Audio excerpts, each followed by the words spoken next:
तो फिलहाल आपको बता दें बीएसएफ जवान अटारी वाघा बॉर्डर से भारत लौट आए हैं और फिलहाल ये तस्वीरें भी अब सामने आने लगी हैं। कांस्टेबल पीके साहू अटारी बॉर्डर से लौटे हैं। अब ये तस्वीरें भी आने लग गई हैं सामने। करीब 20 दिन बाद भारत लौटे हैं जवान। जिस तरह से लगातार बातचीत का दौर चल रहा था, क्योंकि ये कोशिशें तो बहुत लंबे समय से ही चल रही थी कि किस तरह से भारत में वापस लाया जाए। विपक्ष भी हालांकि इसको लेकर सरकार से सवाल उठा रहा था कि आखिरकार बीएसएफ जवान अभी तक वापस क्यों नहीं भारत पहुंचा। और ऐसे में अब एक खुशी की लहर जरूर होगी उनके न सिर्फ परिवार में, इस वक्त देश में भी। शिवानी मेरी सहयोगी जुड़ी हुई है। शिवानी, एक प्रोसेस के तहत दरअसल इस तरह की वापसी होती है। जब भी किसी भी जवान को कैप्चर किया जाता है, चाहे वो सीमा लांघ गया हो, तब आप एक प्रोटोकॉल के तहत उसको वापस भेजते हैं या फिर उसे लाने की कोशिश करते हैं। सभी प्रोटोकॉल्स का पालन किया गया पाकिस्तान द्वारा क्या?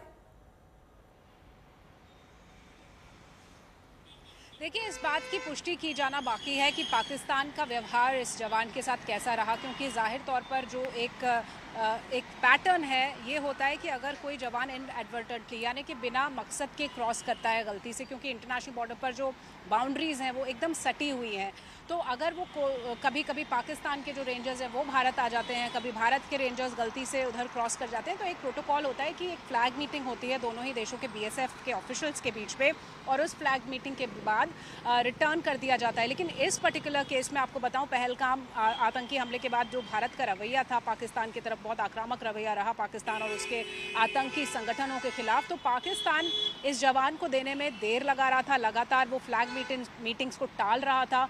बहुत सारे एफर्ट्स किए जा रहे थे भारत की तरफ से, डिप्लोमेटिक स्तर पर भी और बीएसएफ के अपने प्रोटोकॉल्स के हिसाब से भी, लेकिन पाकिस्तान इसमें लगातार देरी कर रहा था। परिवार चिंतित था, भारत के प्रयास जारी थे, लेकिन अब ऑपरेशन सिंदूर की सक्सेस हो चुकी है और सीज़ फायर पर अंडरस्टैंडिंग एक बनी है। पाकिस्तान को बैकफुट पर आना पड़ा है, उसको काफ़ी बड़ा नुकसान झेलना पड़ा है भारत की आक्रामक ऑपरेशनल ड्रिल्स और ऑपरेशनल सक्सेस के बाद।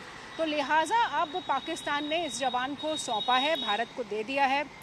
अभी 10:30 बजे ये हैंडिंग ओवर हुआ है, प्रोसेस जारी है, मेडिकल कराया जाएगा और जवान से बातचीत की जाएगी, पूछा जाएगा कि इतने दिनों में क्या कुछ हुआ। तो ये पूरा एक ऑफिशियल प्रोसेस है जिसको फॉलो किया जाएगा एज पर प्रोटोकॉल, और उसके बाद और डिटेल्स दिए जाएंगे बीएसएफ की तरफ से। फिलहाल जो बड़ी राहत है वो ये कि पीके शॉ जो बीएसएफ के जवान हैं, जो कांस्टेबल पार कर गए थे इनएडवर्टेंटली, उनको पकड़ लिया था पाकिस्तान के जो रेंजर्स हैं, उनको अब भारत लौटा दिया गया है, भारत को लौटा दिया गया है। उनके मेडिकल के साथ साथ तमाम दूसरे प्रोसीजर्स जारी हैं।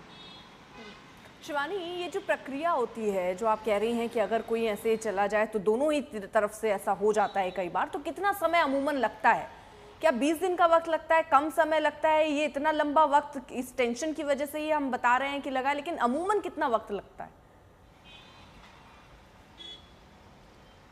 देखिए, अमूमन 24 से 48 घंटे के बीच ये रिटर्न्स हो जाते हैं, और अगर हालात सामान्य होते हैं तो इतना ही वक्त लगता है। 24 घंटे के अंदर जब बातचीत होती है आपस में, लोकल लेवल पर जो रेंजर्स और बीएसएफ ऑफिशियल्स हैं वो फ्लैग मीटिंग करते हैं, एक दूसरे को बताते हैं कि किन कंडीशंस में ये जवान क्रॉस किया और कोई दूसरा उद्देश्य इसका नहीं था।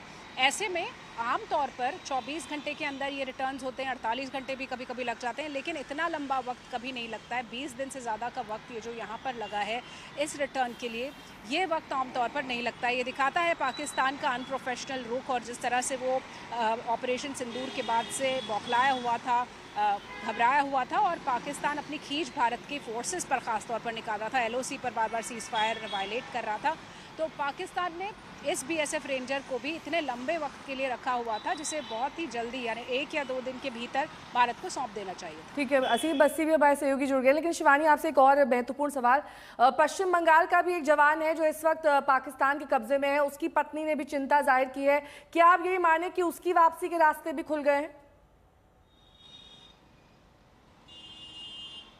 बिल्कुल, देखिए नेहा, जब ये रिटर्न हुआ है तो ज़ाहिर तौर पर एबीए की तरफ से और हमारे जो फोर्सेस हैं उनकी तरफ से ये सारी कोशिश की जा रही है कि अगर हमारा कोई जवान दूसरे देश की कस्टडी में है, अगर पाकिस्तान की कस्टडी में है या फिर किसी दूसरे देश की कस्टडी में है, तो उसको जल्द से जल्द ठीक कुशल व्यवस्था में भारत लाया जाए कि ये भारत की प्राथमिकता रही है।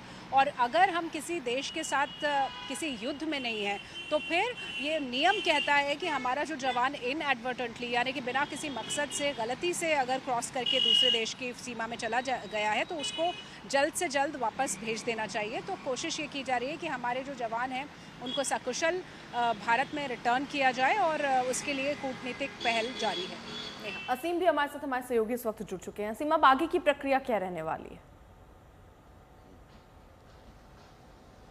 मैं आपको बता दूं क्योंकि Attari Wagah joint check post है और 23 अप्रैल को फिरोजपुर एरिया से इनएडवर्टेंटली पीके शॉ जो क्रॉस कर गए थे और लेकिन आज हैंडओवर हुआ है Attari Wagah joint check post से। तो उस तरफ पाकिस्तान रेंजर्स थे, इस तरफ बीएसएफ था, उन्होंने हैंडओवर किया फॉलोइंग थॉरो प्रोटोकॉल्स। मैं आपको प्रतिक्रिया बताता हूं, जब भी कोई जवान ऐसे इनएडवर्टेंटली चला जाता है और वापस रिटर्न किया जाता है तो उसकी डीब्रीफिंग होती है। वो सारा बीएस हो गए, इंटेलिजेंसीज होगी, सब उनसे पूछेंगे भी वहां क्या क्या हुआ, उनसे क्या सवाल पूछे गए, पूरा एक लंबा चौड़ा एक उसका प्रोटोकॉल होता है। वो प्रोसीजर जब कंप्लीट होंगे उसके बाद पीके शॉ जो है अपनी फैमिली से मिल पाएंगे और दोबारा जो उनकी ड्यूटी रिज्यूम होगी। उनकी लास्ट पोस्टिंग तो वहाँ फिरोजपुर एरिया में थे, अब दोबारा उनको कहाँ भेजा जाता है वो बीएसएफ हेडक्वार्टर देखेगा। लेकिन ये जो इंडिया ने प्रेशर माउंट किया डीजीएमओ मीट में, उसके बाद जो एस्केलेशन के बाद सीज फायर हुआ और लगातार हर मीटिंग में ये बीएसएफ का जवान जो हमारा इनएडवर्टेंटली चला गया था उसकी रिलीज की जो बात हुई उससे I think Pakistan under pressure हुआ। हालांकि पाकिस्तान की जो थॉट प्रोसेस था बड़ी हाईली अनप्रोफेशनल था क्योंकि इनएडवर्टेंट क्रॉसिंग थी, वॉर सिचुएशन नहीं थी, मतलब वॉर में नहीं थे हम लोग। इनएडवर्टेंट क्रॉसिंग में ये 24 से 48 घंटे में वापसी होनी चाहिए। 553 किलोमीटर का बॉर्डर है और मैं लगातार हम इस बॉर्डर को कवर करते हैं, हमने देखा है क्रॉसिंग्स हो जाती हैं गलती से क्योंकि फेंस के आगे थोड़ा सा इंडियन टेरिटरी है, वहां छोटी छोटी बुर्जियां लगी हैं, कई बार नहीं पता लगता, बंदा क्रॉस कर जाता है। सो पाकिस्तान का अनप्रोफेशनल एटीट्यूड था लेकिन इंडिया का प्रेशर वर्क किया है डीजीएमओ मीट्स में और जो है बीएसएफ जवान जो है घर अपने आए हैं। जी हाँ।